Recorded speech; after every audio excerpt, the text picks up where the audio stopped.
Thank you. It's good to see that some people are still here and awake. Um, maybe just general, my presentation will be more on working with modern websites in Google search, so not websites in general in search. Who here has a website or works on a website? Okay, a bunch of you. All right, who doesn't have a website? Very few. Okay. It's good to see like how many people are actually awake if you like combine the two. So some people are awake. That's good. We can start with that. All right.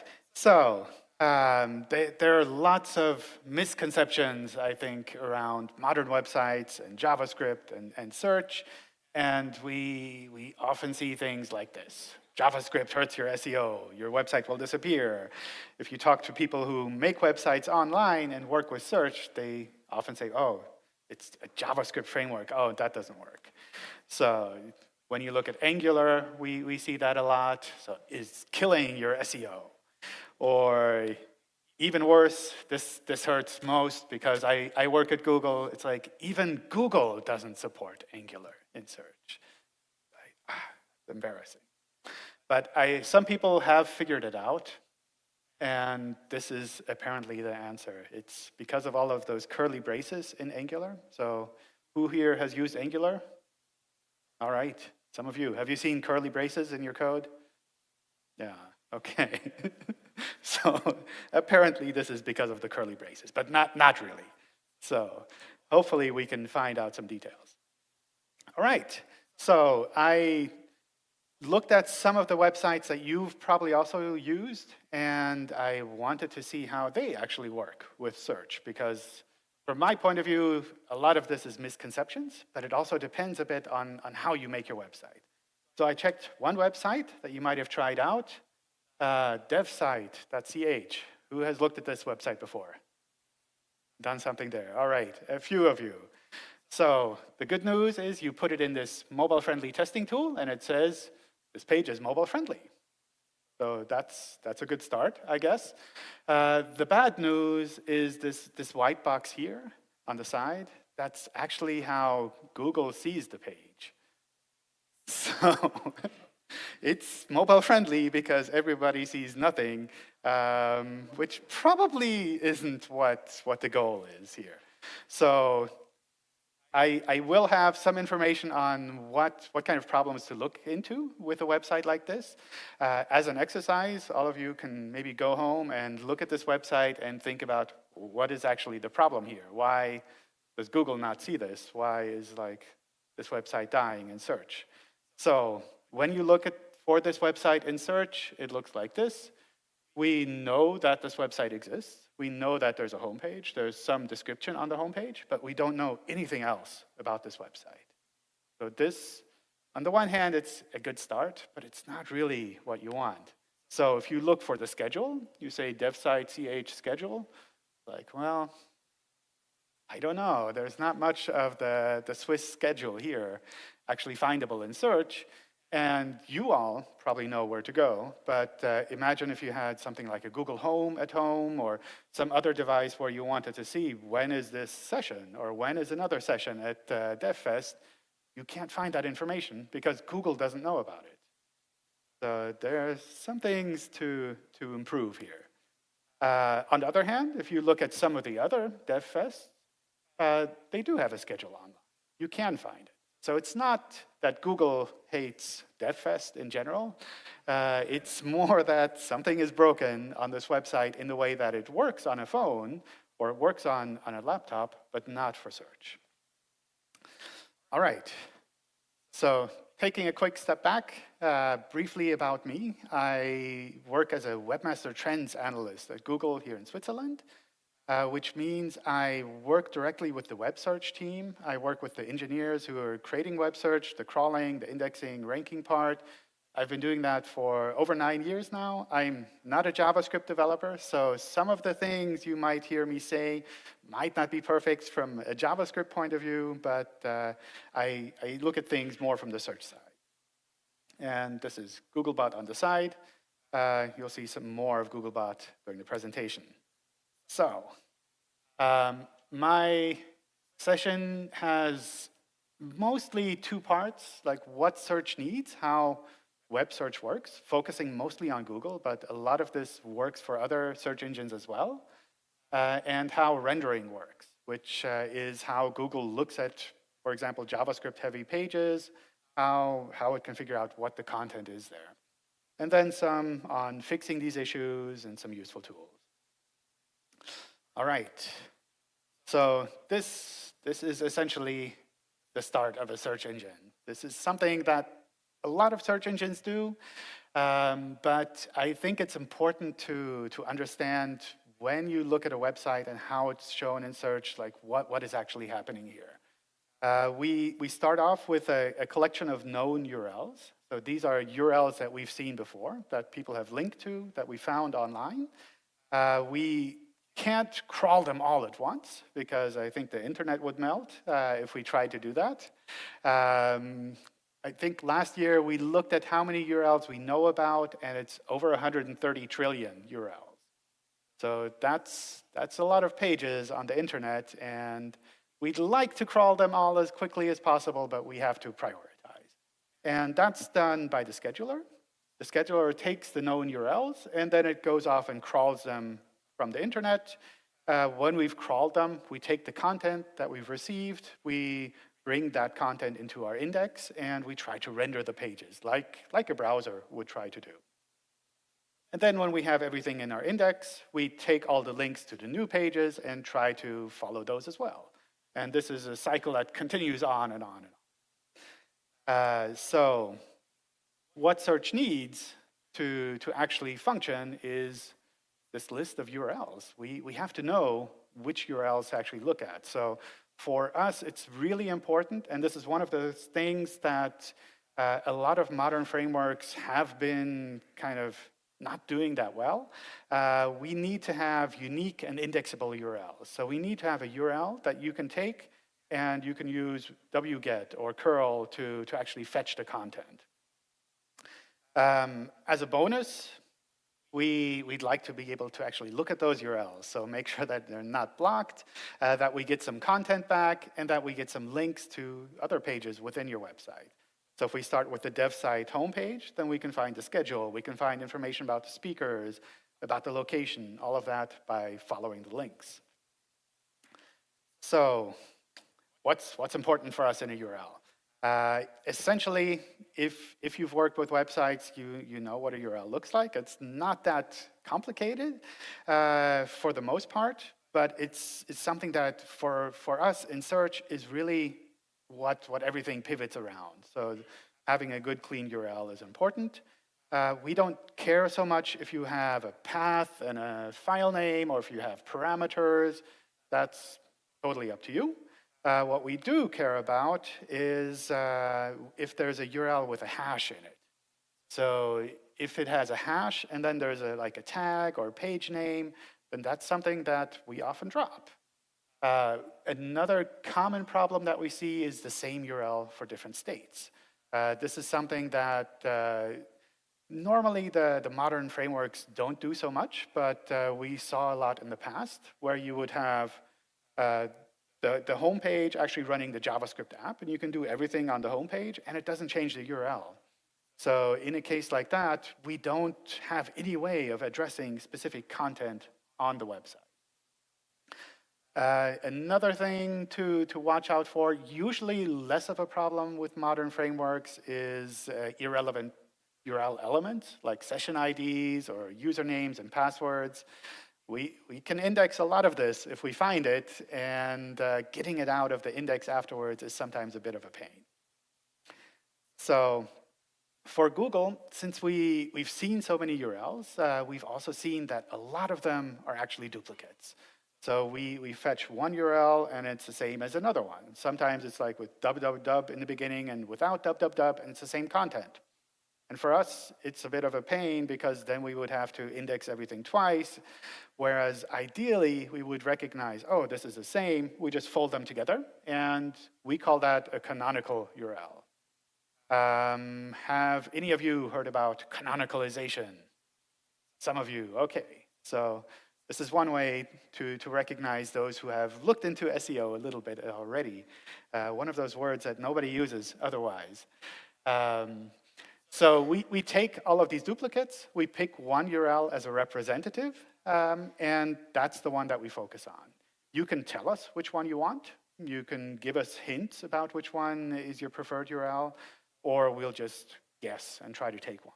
But ideally, if you're consistent within your website, within your web app, then we will just use whatever you give us. So that's really useful.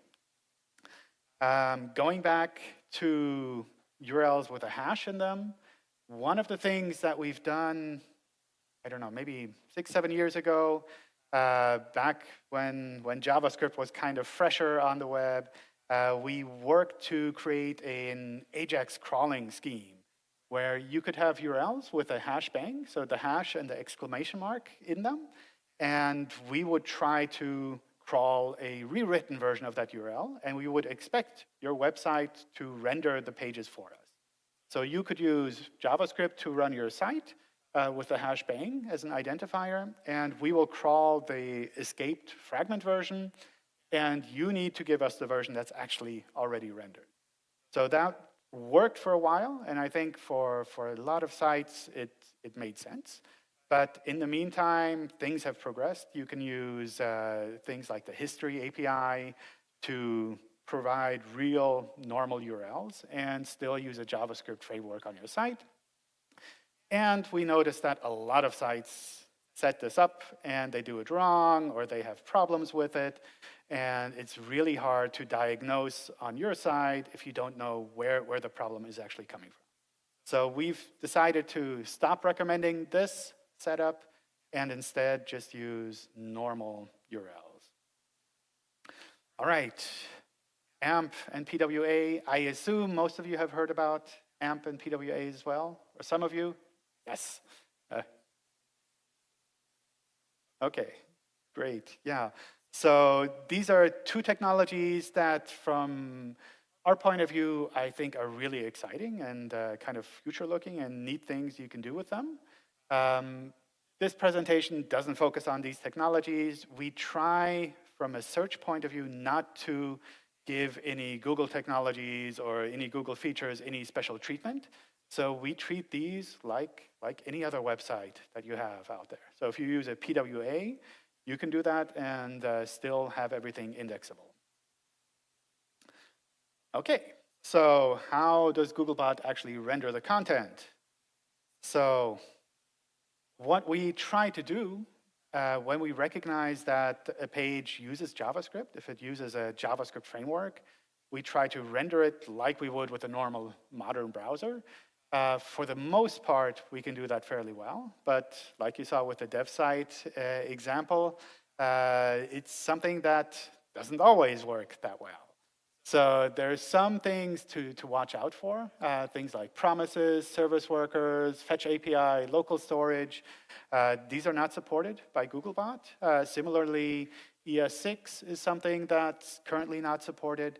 So if you're trying to use any of the more modern features, it's important that you use polyfills where you can to support older browsers, or to do feature detection to see, does this browser support service workers? And if so, then I'll set up the service worker. If it doesn't support service workers, then have some way to kind of gracefully handle that so that the pages at least still load. Another point, which is kind of more unique to Google as a search engine, is we rely on the robots text file to let us know which parts of your website we can crawl. So it's important for us that we don't cause any issues on your server. And so we go to the robots text file the first time we look at a website and see which parts are we allowed to look at and which parts are we not allowed to look at. And if you use embedded URLs on your page, JavaScript files, CSS, if you use APIs, and they're blocked by robots text, then we can't actually see what's happening there. We can't fetch that JavaScript file. We don't know how to process it. That's a problem for us as a search engine. Another one that comes from being a search engine and not a normal browser is we need to have links that use A elements. so that are normal links. They point to other URLs rather than just on-click handlers. Because Googlebot is kind of a simple browser. It looks at the page and it tries to find all of these links and crawl through all of those. It doesn't go off and click on everything on a page. So if you have some functionality that gets triggered from an on-hover or from an on-click handler like this, then Googlebot probably won't discover that by itself. It doesn't know where to click or where you add additional functionality. Another thing, so I have a lot of special cases coming up for situations where some of you might be running into these issues, some of you might not. Mobile-first indexing is something that we just recently announced. And for us, this is a pretty big shift. For most websites, it shouldn't be that much of a problem. So the difference here is in the past, we've indexed and rendered pages like a desktop browser would. And now that more than half of our users are using smartphones, we think using a desktop browser to index content is a bit obsolete almost. So we're switching to Googlebot using a smartphone as well. And we're indexing the content like you would see it on a smartphone. So this is, from our point of view, a pretty big change. And we need to make sure that all of our other functionalities still continues working. For all of you who are using responsive web design, who are already creating mobile-first websites, this doesn't really change anything. So this is kind of something where the situations where we see most problems are where you have a mobile version of a website that's really bad compared to a desktop version. So if you only have very limited functionality in a mobile website, then that could be a problem. If the content is very limited on a mobile website, then that could be a problem. Whereas if it's already responsive, if it's the same content on both sides, that's perfect. So this is, I think, a good argument to bring if someone comes to you and says, oh, we will just make a very simple mobile version and people can click the view as desktop link if they want to see the full version. That's not going to work in the future. We try to render pretty much all pages that we index, but when we can't render the pages, we tend to fall back to the HTML version of a page.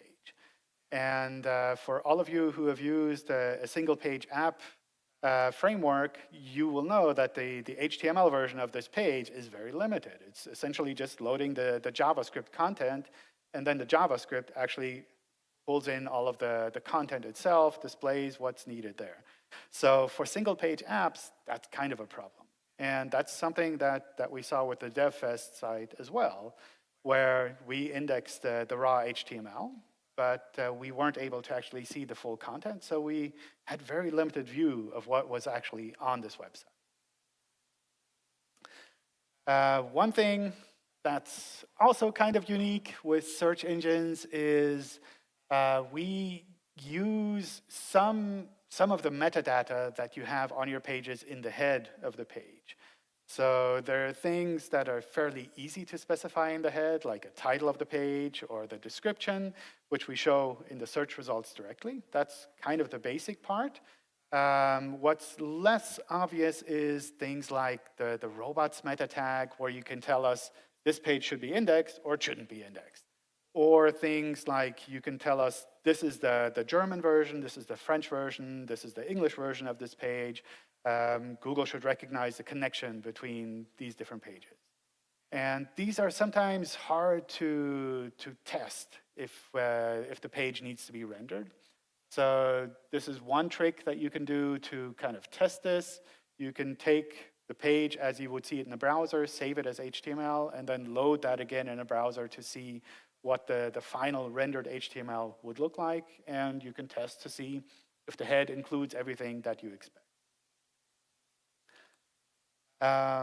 One issue that sometimes comes up, especially with websites that use responsive web design, is that you will sometimes take content and you will hide it on a page. You will have something like click to read more, like this, or you'll have a kind of a tab interface where you can click on one tab and the second tab is kind of hidden, and then you click on the tab and it actually displays. This is sometimes a problem for us. So if the content is loaded by default, if it's already in HTML and just hidden by CSS, then we can still take that into account. In search, we tend to devalue that a little bit in the sense that we say, well, a user going to this page will expect this content to be visible. And if it's not visible by default, then maybe it's not the most important content on this page. So that's kind of our thinking there. The more problematic part is when there's an event that actually triggers the loading of this content. So if you click on a tab and then it does an AJAX call and it fetches the content from the server and then displays it, then we don't know that a user could click on this like div or this span or whatever, and that something will happen in the background to actually pull in new content. We don't know about that. So that kind of content, we tend not to index at all.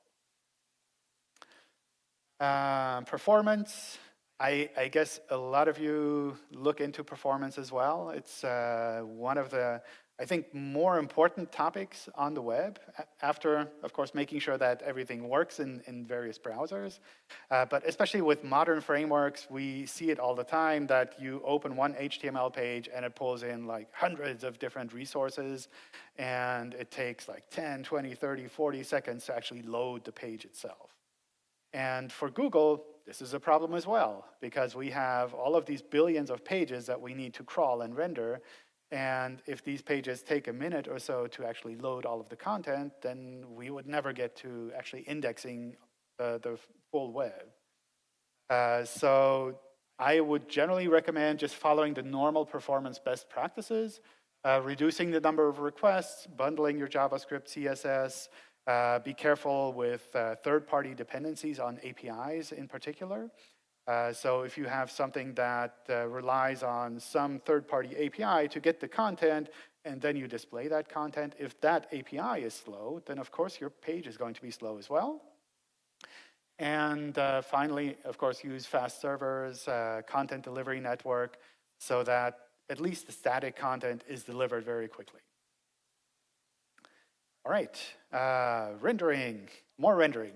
So one way you can also control this on your side is if you do the rendering yourself. So instead of relying on Googlebot, you can render it on your side.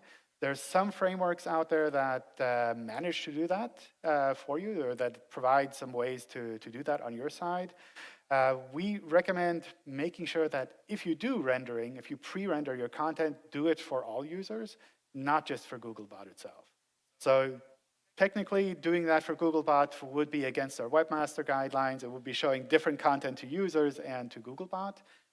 From a practical point of view, there are some frameworks out there that do that, like Prerender.io, for example. The tricky part here is it's really hard to debug, because you send Google one set of content and you show everyone else a different set of content.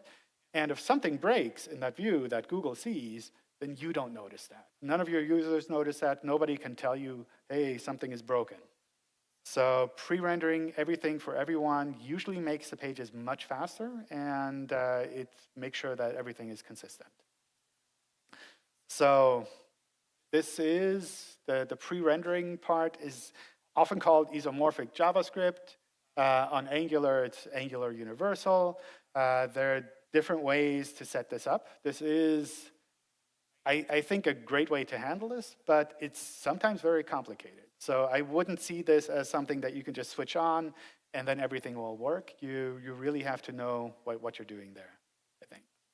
All right, so fixing old issues. So if one of you finds the problems on the DevFest website, like how do you handle that? From Google's point of view, we try to keep it as simple as possible. So you shouldn't need to tell Google that you actually changed something on your website. We should be able to figure that out ourselves. So I put this in 3 steps, which kind of oversimplifies it, because obviously finding the issue first is the hard part. But I would recommend double-checking non-Google dependencies. So even if you're doing this to fix an issue on Google, make sure it still works wherever else you need your website. if you're doing things with Facebook, if you're doing things with social media or other search engines or other platforms, make sure you don't break anything for them.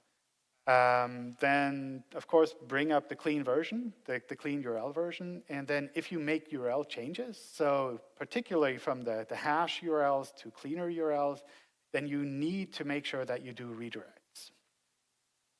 So redirects for Google are important because they let us know that we can forward all of the information we know about the old pages to the new pages. Without a redirect, what will happen is we'll see these are new URLs and these URLs disappeared, and we don't know what the connection is. So we essentially start those new pages from zero, and you start at the bottom of the search results again. So with a redirect, that's something that we can try to connect. If you do redirects, make sure you do them direct. If you do JavaScript redirects for hash and hash paying URLs, that's great. Don't show an interstitial, because that's something where Googlebot will get stuck again. And there's some tricks to kind of watch out for here, which we essentially have documented in our help center as well with regards to normal site moves. So making sure that you list the old and the new URLs so that we can recrawl them, making sure that you've updated all of the internal references to the old and the new URLs so that we recognize that connection. All right, so let's look at some useful tools. Who has used Search Console before? A handful? Okay, that's good. At least some of you are still awake. That's also good. So Search Console is a tool that we have from Google, which gives you aggregate information on how your website is seen from Google's point of view. So it can tell you which part of your website is kind of broken, gives you information on links to your pages, what we've discovered, when it's shown in the search results, for which queries people are finding your websites. All of this information around search is shown in Search Console. So if you have a website, I'd strongly recommend that you verify your website for Search Console. It's easy to do, not that complicated. And take a look at the settings and the errors that we have there. For modern websites, a lot of these things are less critical, but sometimes things like the crawl rate is important for you to control. If you're seeing that your server is being overloaded with requests from Google, that's something to kind of look into what's actually happening here. If you have a website that is available in multiple countries, then you can tell us this one is for Germany, this one is for Switzerland, this one is for France, and that helps us to say, well, we can show this website more to users in those countries. And finally, I mentioned this last one here, which is kind of the opposite problem of a lot of sites, in the sense that many people want to get into search first, but sometimes you have to take stuff out of search quickly as well. So this happens every now and then, that people index something that shouldn't be indexed. So maybe a bunch of credit card statements, maybe a bunch of address, email lists, or something that you accidentally made available on your website, and Googlebot is being busy and thinks, oh, this is great information to show to everyone in search, which maybe you don't want to have everyone seen. So in Search Console, you can go there and say, this specific URL I want to have removed immediately. And within a day, it'll be removed from search. So that gives you a bit of time to figure out what actually happened here and why was this file on the server in a way that was publicly available, and kind of fix all of that. But by being verified in Search Console, you're prepared for this, and you can handle this very quickly. In Search Console, there's the feature to test how Google renders a page, which we call Fetch as Google and Render. There are two options there. One is to look at the HTML view, which is just the raw HTML. The other is to look at the rendered version of the page, which will be like Googlebot as a desktop browser now, or Googlebot as a smartphone if you want. And it shows you what the page actually would look like to Googlebot. It also lists the blocked embedded URLs, so URLs that are blocked by robots text files, which we can't access. and it gives you a screenshot of what those pages would look like with the block content, if we could crawl the block content and without it. So that's, I think, a really important tool when you're working with modern web frameworks. Sitemap files. So I mentioned sitemap files before. Who here knows what a sitemap file is? All right, a bunch more. That's good. Great. So a sitemap file is basically a list of the URLs on your website. You tell Google that these are the URLs on your website that you know about, which are important for you, and we will take that list and try to make sure that all of these are actually shown in search. So one thing you can do in a sitemap file is specify the change date of the URL. And this is really helpful for us because then we can recognize this page changed. We should go recrawl it now. And these other pages haven't changed in a long time, and we don't have to worry about them as much. So updating the change date is really important for us. One thing that's useful with sitemap files in Search Console is that we show you errors that come from the sitemap file, and you can see the number of indexed URLs from the sitemap file. So if you send us all of your product pages or all of your event pages, then you can look at the sitemap file for the products and see, oh, 90% of these got indexed. That means these are actually doing pretty good. Whereas if you look at the product pages and you see, oh, only like 10 of these pages got indexed and I submitted 100,000 of them, then you can kind of guess that some kind of technical problem is probably still there that you can resolve. All right, so kind of coming to the end. Just as a compressed summary, the most important part, especially for modern frameworks, is to make sure that you have clean URLs. So no hashes in the URLs.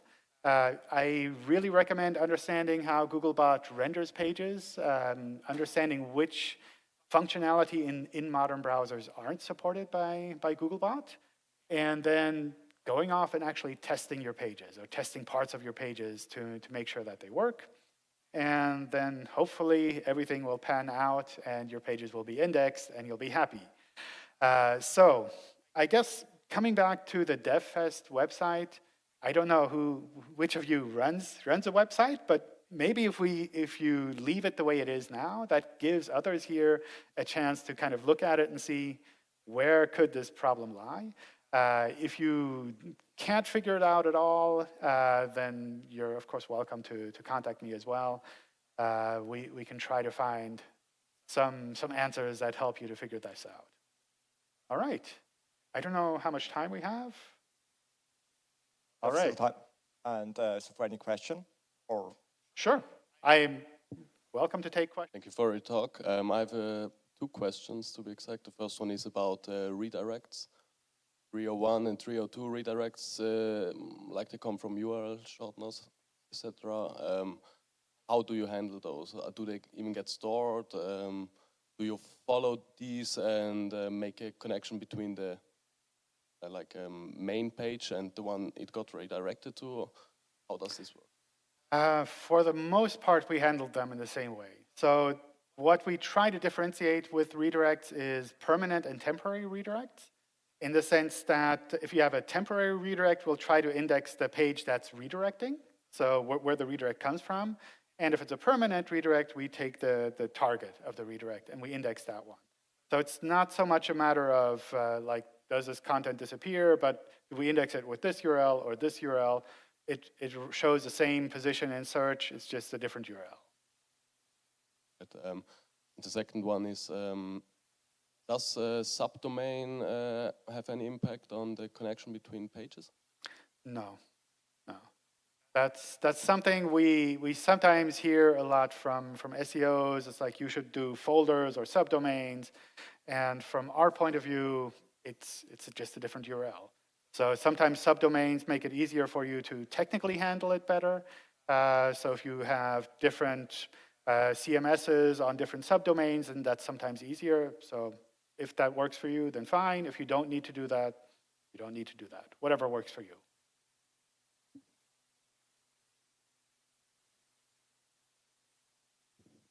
A quick question, also a funny one.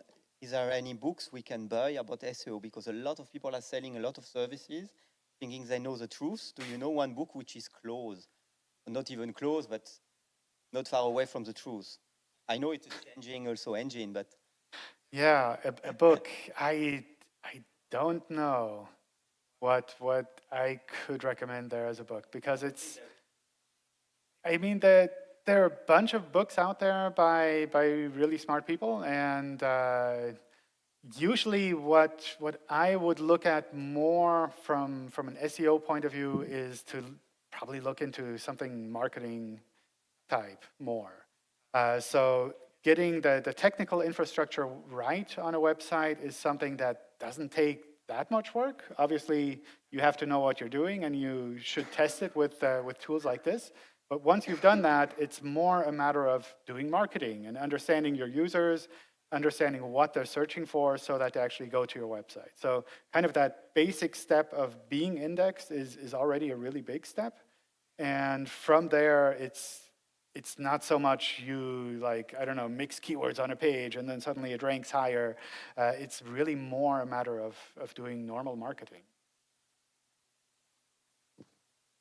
I have a question about semantic things like accessibility, like area tags. How does it behave? Searching. We don't take it into account. So I think it's good to do for users, of course, but it's not something that we explicitly look for. We have tried to take accessibility into account for search, but it's something that's really tricky, because we would like to bring that into account when we recognize that users actually want that. And if a user doesn't actually need any of the accessibility features, then why should we change the search results for them? So that's kind of, that aspect is really hard. Long time ago, when we had URLs, semantic URLs, semantic HTML, and so on discussion initially, I always thought that multiple language versions of pages should be the same URL, but with either different headers or something similar. Is there any support for that, or is it really that you should have separate URLs for separate language? Yes. Ideally, you would have separate URLs for the different language versions. From a practical point of view, the problem is Googlebot usually crawls from the US and usually crawls without any language headers. So Googlebot would probably only see the English version and would never even notice there's a German or a French version if you swapped out the content automatically. So with separate URLs, we can crawl the German version and the French version ourselves and see, oh, there's German content, French content, and we can show it to users who are searching for content in that language. So that's something where if you do it automatically, it's almost too smart for Googlebot, but it's also sometimes too smart for users. I noticed this a lot when searching in Switzerland. I sometimes search in English or sometimes in German. And if the website automatically changes the content based on what it thinks that I want to see, then that can be confusing, because I'm searching for English because I know the technical documentation is in English, and then the website shows me some automatically translated German version, which I don't really understand. So that's the kind of thing where if I can look at the search result and say, oh, here's an English one and a German one, and I'll click on the English one and then I'll see the English one, that's fine. Whereas if I click on the English one and it shows me a German one, then I'm confused. And users tend to get confused quickly. And then we have to take the blame, because users go, well, I went to Google to search and they sent me to this page that shows me something in a different language and I don't understand it. So it's something we kind of take as our fault, and we can't handle that really well. I have a question about the results we see, the descriptions and keywords. Is the meta tags really important, or do you try to compute the words that are most occurrent and this kind of stuff? Yes and no. So bad answer, I guess. So we show the title and the description meta tags in the search results. So that's something where you can see that directly, but for ranking, we don't use that. So if someone searches for those words, just because it's in the meta tag doesn't help us. So the description is useful if you want to explain what your page is about. That's really useful for users, but we wouldn't use that for ranking. For ranking, we would use the content on the page, try to understand the context of where this page fits within your website, like what the other links are saying about this page, how is it related to other parts of the website, and use that for ranking. How do you handle that when users search in one language and they still expect results in a different language, like searching in English and finding pages on German because they are located in Germany or whatever? And is there some kind of automated translation or dictionary for same meaning in words in different languages, or some kind of that? We do some of that automatically, where we try to recognize synonyms automatically. This is really common, for example, in German with umlauts, where some people search with an umlaut, or some people with like UE, or just U without any umlaut. And we recognize those as different words. We don't understand the meaning of those words, but we see these are different words, but people use them interchangeably. So we try to understand that these are probably synonyms that we can treat in the same way. And sometimes that happens across languages as well, where we understand, well, this is probably a synonym, but we don't do any automated translation. So we've done some tests with that a couple years back, where we would show like automatically translated search results. I think in India, for example, that's a bigger problem, where people sometimes search with transliterated words, where they take something in Hindi and they write it using English words, English letters, and they search like that. And that's some place where we do try to do a little bit more advanced to show the right version that people are actually searching for, even though they're not searching for that.